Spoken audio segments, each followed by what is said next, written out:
Students हम discuss करेंगे important news के बारे में और उससे रिलेटेड जो इन्फॉर्मेशन है हमारी यूपीएससी के एग्जाम के पर्सपेक्टिव से इम्पोर्टेंट, उसको हम यहाँ पे डिस्कस करेंगे। First news is regarding the Mathura के पर्सपेक्टिव से है। स्टूडेंट्स, मथुरा के अंदर सिचुएटेड है साई ईदगाह दरगाह। उसके नियर बाई एरिया के अंदर जो इंस्पेक्शन के रिगार्डिंग में कमीशन है उसको कॉन्स्टिट्यूट किया गया था इलाहाबाद हाई कोर्ट के द्वारा। आप देखिए कि इंस्पेक्शन कमीशन का जो एक्टिविटीज है उनको स्टे लगाया गया है सुप्रीम कोर्ट के द्वारा कि इंस्पेक्शन कमीशन के द्वारा साई ईदगाह दरगाह का जो प्रमाइस का एरिया है वहाँ पे इंस्पेक्शन एक्टिविटीज है उनको कैरी आउट नहीं किया जाएगा। स्टूडेंट्स, अगर हम मथुरा के पर्सपेक्टिव से डिस्कस करें तो आप देखिए कि Mathura basically birth place of Lord Krishna के रूप से रिकॉग्नाइज किया जाता है हिंदुइज्म के पर्सपेक्टिव से। और मथुरा के अंदर जो टेम्पल्स है उसके ऊपर डिस्ट्रक्शन का जो एक्टिविटीज़ है समय समय पे मेडिवल हिस्ट्री के समय में जो डिफरेंट डायनेस्टीज रूल के अंदर रहे उनके द्वारा कैरी आउट किया गया। अगर हम लेटेस्ट अटैक के बारे में डिस्कस करें तो 1670 के समय में जब मुगल एम्परर जो औरंगजेब है वो पावर के अंदर हुआ करते थे तो उनके द्वारा वहाँ पे जो डिस्ट्रक्शन का जो एक्टिविटी है उसको कैरी आउट किया गया था। उसी समय में जो साई ईदगाह दरगाह है उसका जो कंस्ट्रक्शन आपको देखने के लिए मिलता है। आप देखिए कि जो साई ईदगाह दरगाह है उसके द्वारा अपना जो नियर बाई एरिया है वो शेयर किया जाता है केशव देव टेम्पल के साथ में। जो केशव देव टेम्पल मथुरा के अंदर सिचुएटेड है उसके नियर बाई एरिया के अंदर ही आपको साई ईदगाह दरगाह है वो देखने के लिए मिलता है। नेक्स्ट अगर हम बात करें स्टूडेंट्स, 1991 के समय गवर्नमेंट के द्वारा प्लेस ऑफ वर्शिप एक्ट है उसको पास किया गया था। उसका मेन मोटिव यही था कि इस प्लेस ऑफ वर्शिप एक्ट के थ्रू में आने वाले समय में एक दूसरा रिलीजियस कम्युनिटी के द्वारा यहाँ पे जो वर्शिप के जो प्लेस हैं उसके ऊपर क्लेम ना किया जाए कि ये बेसिकली हमसे बिलोंग करता है। बाद में वहाँ पे जो टेम्पल बनाया गया, बाद में वहाँ पे जो मॉस्क है उसका कंस्ट्रक्शन को कैरी आउट किया गया, तो इस तरीके का जो क्लेम है वो ना किया जा सके। ऐसे जो डिस्प्यूट है उनको रिजोल्व करने के परस्पेक्टिव से प्लेस ऑफ वर्शिप एक्ट है वो गवर्नमेंट के द्वारा पास किया गया था 1991 के समय में। रिसेंटली सुप्रीम कोर्ट के द्वारा स्टे है वो लगाया गया है इंस्पेक्शन का जो एक्टिविटीज है उनके रिगार्डिंग में। नेक्स्ट अगर हम डिस्कस करें तो ईरान के पर्सपेक्टिव से है। आप देखिए कि ईरान के द्वारा एक अटैक है उसको कैरी आउट किया गया पाकिस्तान का जो नियर बाई एरिया है उसके अंदर में, क्योंकि वहाँ पे एक मिलिटेंट ऑर्गेनाइजेशन है वो सिचुएटेड है जिसको कि हम जैश ए अदल के नाम से जानते हैं। आप देखिए कि जैश ए अदल नाम का जो ऑर्गेनाइजेशन है एक सुन्नी बेस मिलिटेंट ऑर्गेनाइजेशन है जिसके रिगार्डिंग में ईरान का जो एंटी सेंटीमेंट्स हैं वो देखने के लिए मिलते हैं। उसी के ऊपर जो अटैक है वो कैरी आउट किया गया ईरान के द्वारा पाकिस्तान का जो नियर बाई बॉर्डर एरिया है वहाँ पे जैश अल अदल नाम का जो ऑर्गेनाइजेशन है उसके ऊपर में। नेक्स्ट अगर हम बात करें यूएस के जो प्रेसिडेंट इलेक्शंस हैं उसके बारे में है। आप देखिए कि यूनाइटेड स्टेट ऑफ अमेरिका के अंदर जो रिपब्लिक पार्टी है उसके कैंडिडेट्स के रिगार्डिंग में यहाँ पे जो इलेक्शंस है वो चल रही हैं। उसके अंदर रिपब्लिक पार्टी के जो कैंडिडेट के रूप में ट्रंप है वो नंबर 1 के ऊपर इमर्ज हुए हैं। नंबर 2 के ऊपर अगर हम बात करें एक स्टेट के अंदर में तो वहाँ पे आपको रेन डेस्टिस नाम के एक पर्सन है वो देखने के लिए मिले हैं। 3rd नंबर पे आप देखिए कि निक्की हिले हैं जो साउथ कैरोलिना के फॉर्मर गवर्नर हुआ करते थे। यूएस का यूनाइटेड स्टेट के अंदर एक रिप्रेजेंटेटिव का भी जो ऑफिस है उनके द्वारा होल्ड किया गया था। अगर हम 4th नंबर पे बात करें तो विवेक रामास्वामी जो इंडियन ओरिजिन के पर्सन है उन्होंने अपना जो बेसिकली यहाँ पे कैंपेनिंग है उसको स्टॉप किया गया है और आने वाले समय में डोनाल्ड ट्रंप को उनके द्वारा जो सपोर्ट है वो किया जाएगा रिपब्लिक के जो कैंडिडेट हैं उसके पर्सपेक्टिव से। नेक्स्ट अगर हम बात करें स्टूडेंट, 22 जो जनवरी का जो दिन है उस दिन राम टेम्पल का जो वर्शिप है वो वहाँ पे किया जाएगा अयोध्या के अंदर में। आप देखिए कि डिफरेंट जो पॉलिटिकल पार्टी के पर्सनस हैं किन्हीं के द्वारा ज्वाइन किया जाएगा, किन्हीं के द्वारा उसको बाइकआउट किया जाएगा। तो आप देखिए कि यहाँ पे जो वेस्ट बंगाल की जो चीफ मिनिस्टर है उनके द्वारा जो कालीघाट टेम्पल है वहाँ पे बेसिकली जो वर्शिप का जो एक्टिविटी है उसको कैरी आउट किया जाएगा। आपको इस कालीघाट टेम्पल के बारे में भी पता होना चाहिए क्या स्वामी विवेकानंद से रिलेटेड है। बेसिकली आपका होमवर्क है, इसके बारे में आप जरूर से रीड करना। स्वामी विवेकानंदा के द्वारा बेसिकली कौन कौन से वहाँ पे जो इंस्टीट्यूशंस है उनका डेवलपमेंट किया गया वेस्ट बंगाल के रीजन के अंदर में, उसके बारे में आप जरूर से रीड करना। आप देखिए कि जो शिवसेना पार्टी है जिसका जो उद्धव ठाकरे का जो फैक्शन है उसके जो लीडर हैं उद्धव ठाकरे, उनके द्वारा वहाँ पे कालाराम टेम्पल है जो पंचवटी के अंदर में नासिक के आसपास एरिया के अंदर आपको देखने के लिए मिलता है। तो कालाराम जो टेम्पल है उसके अंदर उनके द्वारा जो वर्शिप है उसको किया जाएगा 22 जो जनवरी का जो दिन है उस दिन में।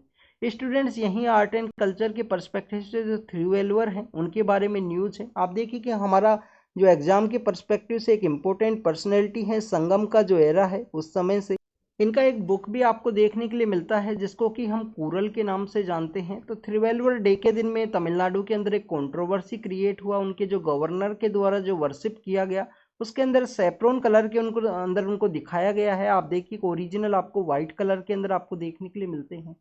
आप देखिएगा अगर हम थिरुवल्लुवर के बारे में डिस्कस करें तो इनका जो किताब है उसको कूरल के रूप से भी जानते हैं, जो कि थिरुवल्लुवर के द्वारा लिखा गया है 2nd सेंचुरी बीसी से लेकर जो 5th सेंचुरी सीई का जो समय है उस एरा के समय में।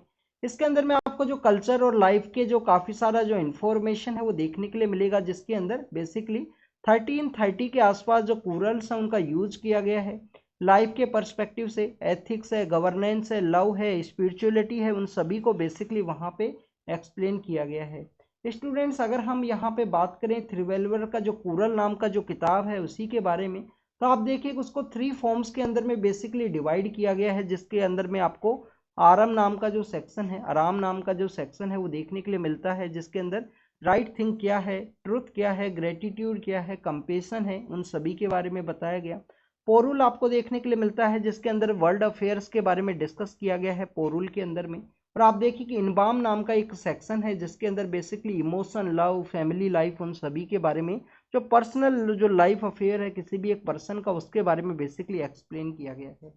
नेक्स्ट न्यूज़ के बारे में अगर हम बात करें तो स्टूडेंट जगन्नाथ टेम्पल के बारे में है। आप देखिए कि जगन्नाथ टेम्पल के बारे में कल भी हमने डिस्कस किया था, न्यूज़पेपर के अंदर इसका जो एडवर्टाइज है उसको मेंशन किया गया है। आपको जगन्नाथ टेम्पल के बारे में इंफॉर्मेशन होनी चाहिए, इसको डिफरेंट डिफरेंट नेम की वजह से भी जाना जाता है।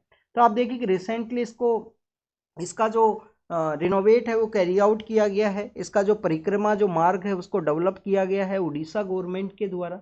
अगर हम इसके कंस्ट्रक्शन के बारे में डिस्कस करें तो 12th सेंचुरी का वो समय है। 12th सेंचुरी के समय में ईस्टर्न गंगा डायनेस्टी हुआ करती थी। आप देखिए कि गंगा डायनेस्टी अलग अलग पार्ट्स के अंदर में आपको देखने के लिए मिलती है, एक सदर्न इंडिया के अंदर भी है। तो ईस्टर्न जो गंगा डायनेस्टी है, ईस्टर्न गंगा जो डायनेस्टी है उसके एक रूलर हैं अंतावर्मन चौड़ागंगा देवा नाम के एक रूलर हैं, उनके द्वारा इसको बनाया गया था। तो आप देखिए कि आपको नाम पता होना चाहिए, अंतावर्मन चौड़ागंगा नाम के जो रूलर हैं उनके द्वारा इसको बनाया गया। जगन्नाथपुरी टेम्पल को यमानिका तीर्था के नाम से भी जाना जाता है। आप देखिए कि इसको व्हाइट पगोड़ा के रूप से भी जाना जाता है। और हमारा जो 4 धाम पिलग्रिमेज का जो कॉन्सेप्ट है, एक तो 4 धाम आपको उत्तराखंड के अंदर देखने के लिए मिलेगा, और आप देखिए कि एक 4 धाम का जो कॉन्सेप्ट है, जो 4 इंपॉर्टेंट प्लेसेस हैं हमारे कंट्री के अंदर में, जिसमें बद्रीनाथ है, द्वारका है, पुरी है, रामेश्वरम है, उस पार्ट के अंदर भी इसको रखा गया है। बेसिकली हमारा जो लॉर्ड जगन्नाथ को जो डेडिकेटेड ये टेम्पल है जिसको कि हम वाइट पगोड़ा के रूप से जानते हैं। स्टूडेंट्स अगर हम ब्लैक पगोड़ा के बारे में डिस्कस करें तो आप देखिए कि कोणार्क का जो सन टेम्पल है उसको हम ब्लैक पगोड़ा के रूप से जानते हैं। पीएम जनमन जो योजना है उसके बारे में यहाँ पे मेंशन किया गया। पीएम का बेसिकली प्रधानमंत्री जनजाति आदिवासी न्याय अभियान है, जिसको कि 15 नवंबर का जो डे है उस दिन स्टार्ट किया गया था गवर्नमेंट के द्वारा।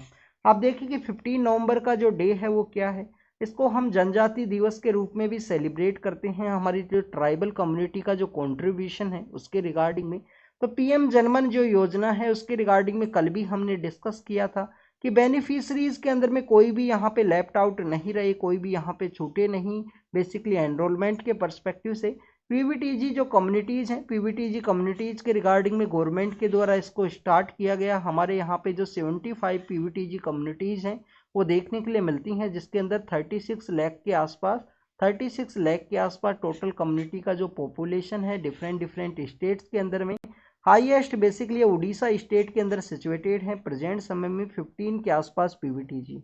तो उन्हीं पीवीटीजी कम्युनिटीज़ को आवास योजना के थ्रू में आवास उनको प्रोवाइड करना हो, एजुकेशन उनको प्रोवाइड करना हो, स्किल उनको देना हो, तो कोरबा ट्राइब का जो रीजन है उस रीजन के अंदर में इसको स्टार्ट किया गया है। पीएम जनमन के जो बेनिफिशरीज हैं उनके रिगार्डिंग में सभी को यहाँ पे इंक्लूसिव करना है डेवलपमेंट के अंदर में। जनमन योजना के बारे में आप जरूर से रीड करना। डिफरेंट डिफरेंट मिनिस्ट्रीज का जो कोलोब्रेशन है वो आपको देखने के लिए मिलेगा। आप देखिए कि वहाँ पे निधि सम्मान निधि है, किसान का जो सम्मान निधि अवार्ड है वो भी वहाँ पे प्रोवाइड किया जाएगा। किसान को जो क्रेडिट कार्ड का जो स्कीम है वो भी प्रोवाइड किया जाएगा पीएम जनमन योजना के थ्रू में। यहाँ पे बेसिकली आवास को भी बनाया जाएगा, एजुकेशन को भी प्रोवाइड किया जाएगा। तो काफ़ी सारी मिनिस्ट्रीज़ का जो कोलोब्रेशन है वो आपको पीएम जनमन योजना के थ्रू में देखने के लिए मिलता है। Next is regarding the ICJ international court of justice के बारे में है। आप देखिए कि कहाँ पे इसका हेडक्वार्टर सिचुएटेड है। हेग के अंदर इसका जो हेडक्वार्टर आपको देखने के लिए मिलता है, हेग के अंदर इसका हेडक्वार्टर है। वहाँ पे जो पीस प्लेस है वो सिचुएटेड है। 1945 के समय इसको इस्टेब्लिश किया गया था। और 6 जो प्रिंसिपल ऑर्गेनाइजेशन है यूएन के, उसका ये पार्ट है।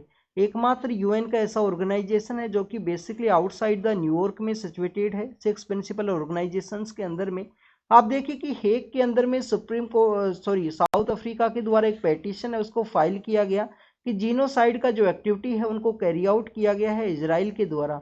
इजराइल के द्वारा वहाँ पे जीनोसाइड का जो एक्टिविटी है उसको कैरी आउट किया गया है गाजा स्ट्रिप के एरिया के अंदर में। आप देखिए कि साउथ अफ्रीका के द्वारा ये पेटिशन जो फाइल की गई है इंटरनेशनल कोर्ट ऑफ जस्टिस के अंदर में, वो बेसिकली कन्वेंशन ऑफ जीनोसाइड के थ्रू में किया गया है, जिसके दोनों कंट्रीज हैं जो सिग्नेटरी हैं। तो this is all the information related to the historical hearing के बारे में है।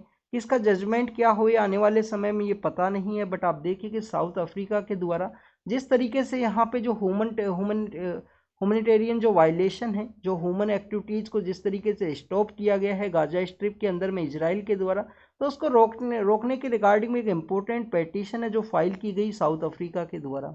दिल्ली के जो चीफ सेक्रेटरी हैं उनके एक्सटेंशन के रिगार्डिंग में है।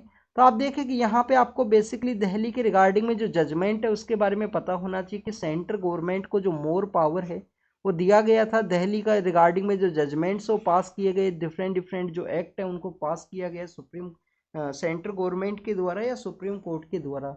यहाँ पे आपको जो आर्टिकल 239 ए के बारे में भी पता होना चाहिए। एक चीफ सेक्रेटरी के बारे में भी आप डिस्कस करना स्टूडेंट। चीफ सेक्रेटरी का जो हाईएस्ट पोजीशन है स्टेट के अंदर में, क्या चीफ सेक्रेटरी के द्वारा कौन सा जो बोर्ड है स्टेट का जो सिविल सर्विस बोर्ड है उसको सिविल सर्विस जो बोर्ड है, सिविल सर्विस का जो बोर्ड है उसको हेड किया जाता है कि यहाँ पे चीफ सेक्रेटरी के द्वारा। 2016 का जो प्रीलिम्स का जो पेपर है उसके अंदर एक क्वेश्चन पूछा गया था चीफ सेक्रेटरी के पर्सपेक्टिव से, उसके बारे में आप जरूर से रीड करना स्टूडेंट्स। चीफ सेक्रेटरी का जो इम्पोर्टेंट पोजीशन है स्टेट का जो एडमिनिस्ट्रेशन है या स्टेट का जो एडमिनिस्ट्रेशन का हायरार्की है उसके अंदर में बेसिकली यहाँ पे चीफ सेक्रेटरी का जो एक्सटेंशन दिया गया उसी के बारे में डिस्कस किया गया है कि सेंटर के द्वारा उनका एक्सटेंशन क्यों दिया गया है, क्या इस तरीके से एक्सटेंशन देना एक वैलिड है। आर्टिकल 239 ए और दिल्ली के रिगार्डिंग में जो एक्ट्स हैं उनके बारे में वहाँ पे डिस्कशन को कैरी आउट किया गया। 10th शेड्यूल के बारे में है। आप देखिए कि 10th शेड्यूल के रिगार्डिंग में काफ़ी कुछ जो कंट्रोवर्सी है वो देखने के लिए मिला है। 52nd जो कॉन्स्टिट्यूशन अमेंडमेंट एक्ट है 1985 के समय में जो 10th शेड्यूल है उसको इम्प्लीमेंट किया गया था। आया राम गया राम का जो पॉलिटिक्स है उसको डील करने की रिगार्डिंग में। आप देखिए कि पहले वॉलेंट्री बेसिस पे काफ़ी सारे लोगों के द्वारा पार्टी को चेंज किया जाता था अपने पर्सनल बेसिस का जो एजेंडा है उसी के रिगार्डिंग में। अब यहाँ पे बेसिकली जो पार्टी जो चेंज है वॉलेंट्री जो मेंबरशिप है उसको गिव अप करने के रिगार्डिंग में डिस्कस किया गया है कि 2 टाइम्स ऐसे हैं जब उनके द्वारा अपना जो बेसिकली अपना जो मेंबरशिप है उसको गिव अप किया जा सकता है। एक तो यहाँ पे 1/3 जो पर्सनस है, एक स्प्लिट एक सेक्शन हो जिसके थ्रू वो दूसरी पार्टी के अंदर मर्ज होके उनके द्वारा जो गवर्नमेंट है उसको फॉर्म किया जाए या दूसरी पार्टी के अंदर मर्ज होता है एक फैक्शन। स्टूडेंट्स इस प्रोसेस को 91st कॉन्स्टिट्यूशन अमेंडमेंट एक्ट के थ्रू ओमिट कर दिया गया था। 91st कॉन्स्टिट्यूशन अमेंडमेंट एक्ट के थ्रू इसको डिलीट कर दिया गया था। अब यहाँ पे एक और स्प्लिट का कॉन्सेप्ट है कि 2/3 अगर पार्टी के अंदर मर्जर होता है और पार्टी यहाँ पे दूसरी पार्टी के अंदर अगर मर्ज होती है तो उसको बेसिकली अलाउ किया गया है। स्पीकर का जो पोजीशन है उसके बारे में डिस्कस किया गया। ऑलरेडी हमने 2 से 3 टाइम्स इसको डिस्कस किया गया है कि प्रेजेंट समय में एक और डिमांड आपको देखने के लिए मिलती है कि यहाँ पे देखिए कि 10th शेड्यूल के अंदर में बेसिकली एंटी डिफेक्शन के जो केसेज हैं उनको डील किया जाता है स्पीकर के द्वारा। और स्पीकर के ये एक इम्पोर्टेंट पोजीशन है तो स्पीकर के द्वारा ना डील करते हुए यहाँ पे जो सेपरेट ट्राइब्यूनल्स हैं उनको कॉन्स्टिट्यूट किया जाए जिसके थ्रू 10th शेड्यूल के जो केसेज हैं उनको फेयरली वे में न्यूट्रल वे में उनके द्वारा डील किया जा सके। तो this is all the information related to the 10th schedule के बारे में है और बेसिक इन्फॉर्मेशंस को काफ़ी बार हमने डिस्कस किया है। आप देखिए कि पीवीआरस के बारे में है। नेक्स्ट न्यूज़ पीवीआरस के बारे में है। यहाँ पे एक पेटिशन को फाइल किया गया था कंपटीशन कमीशन ऑफ इंडिया के अगेंस्ट में कि पीवीआर के द्वारा अपना जो डोमिनेंट पोजीशन है उसका अब्यूज़ किया गया है। कुछ मूवीज़ को बेसिकली यहाँ पे जो प्रेफर है वो किया जाता है पीवीआर के द्वारा, but competition commission of India के द्वारा उस पेटिशन को रिजेक्ट कर दिया गया और कहा गया यहाँ पे कंज्यूमर्स का जो डिमांड है, इकोनॉमिक जो डिमांड है, उसके रिगार्डिंग में पीवीआर के द्वारा जो मूवीज है उनको प्रमोट किया जाता है। Students, competition commission of India के बारे में आपको बेसिक इन्फॉर्मेशन जरूर से होनी चाहिए। आप देखिए कि 2023 का जो मेंस का जो पेपर है GS3, उसके अंदर में कंपटीशन कमीशन ऑफ इंडिया के बारे में एक जो क्वेश्चन है वो पूछा गया था। काफ़ी बेसिक क्वेश्चन था, रिसेंट कुछ जजमेंट्स हैं उनके रिगार्डिंग में। तो आपको इस तरीके से इन्फॉर्मेशन जरूर से होनी चाहिए कि कंपटीशन कमीशन ऑफ इंडिया के द्वारा कैसे यहाँ पे जो कंज्यूमर्स के रिगार्डिंग में जो राइट्स को सिक्योर करने के पर्सपेक्टिव से या किसी के द्वारा जो डोमिनेंट पोजीशन है उसका अब्यूज़ किया गया हो तो उसके रिगार्डिंग में अपनी पावर्स को यूज किया जाता है कंपटीशन कमीशन ऑफ इंडिया के द्वारा। होम मिनिस्ट्री के द्वारा आप देखिए कि हमारे यहाँ पे FCRA का दो एक्ट है, फॉरेन कंट्रीब्यूशन रेगुलेशन एक्ट, उसके थ्रू में यहाँ पे जो रजिस्ट्रेशन है CPR नाम का जो organisation, centre for policy research, उस ऑर्गेनाइजेशन का जो रजिस्टर है वो कैंसिल किया गया है होम मिनिस्ट्री के द्वारा FCRA एक्ट के अंदर में जो रजिस्ट्रेशन ऑफ सेंटर के परस्पेक्टिव से। स्टूडेंट्स, आपको FCRA एक्ट के बारे में पता होना चाहिए। FCRA एक्ट के थ्रू गवर्नमेंट के द्वारा हमारे जो नॉन गवर्नमेंट ऑर्गेनाइजेशन है उनको डील किया जाता है, उनके द्वारा कोई फॉरेन फंडिंग के थ्रू एजेंडा के रूप में तो वो वर्क नहीं कर रहे हैं या करते हैं या नहीं, उसके पर्सपेक्टिव से आप देखिए कि FCRA एक्ट के थ्रू जो रजिस्ट्रेशन है उनका देखने के लिए मिलता है। रजिस्ट्रेशन के अंदर में अलग अलग जो कानून है समय समय पे गवर्नमेंट के द्वारा उनको चेंज किया गया है। होम मिनिस्ट्री के थ्रू आपको ये देखने के लिए मिलेगा। स्टूडेंट्स, आपको यहाँ पे फीमा के बारे में भी पता होना चाहिए। फॉरेन एक्सचेंज मैनेजमेंट एक्ट है जो कि आपको मिनिस्ट्री ऑफ फाइनेंस के अंडर में देखने के लिए मिलता है, और FCRA जो basically ministry of home affairs के अंडर में है। आप देखिए कि धारावी एक सबसे बड़ा स्लम एरिया है इंडिया के अंदर में, इवन एशिया का सबसे बड़ा स्लम के रूप में आपको धारावी देखने के लिए मिलता है मुंबई के अंदर में। तो उसका जो रिहेबिलिटेशन जो प्रोग्राम है उसके अंदर जो नए फ्लैट्स हैं वो दिए जाएंगे यहाँ पे उस धारावी के अंदर जो रहने वाले जो लोग हैं उनको। स्टूडेंट्स, आपको यहाँ पे स्लम रीडेवलपमेंट के बारे में भी पता होना चाहिए। आप देखिए कि इन सिटू स्लम रीडेवलपमेंट का एक कॉन्सेप्ट है वो देखने के लिए मिलता है। सपोज कीजिए स्लम का एरिया है, इस स्लम के एरिया के अंदर में यहाँ पे जो फ्लैट्स हैं उनको बना दिया जाएगा, बाकी एरिया को स्कूल के रूप में, वहाँ पे बेसिकली पार्क के रूप में, वहाँ पे जो वॉकिंग ग्राउंड के रूप में, प्लेइंग ग्राउंड के रूप में यूज किया जाएगा।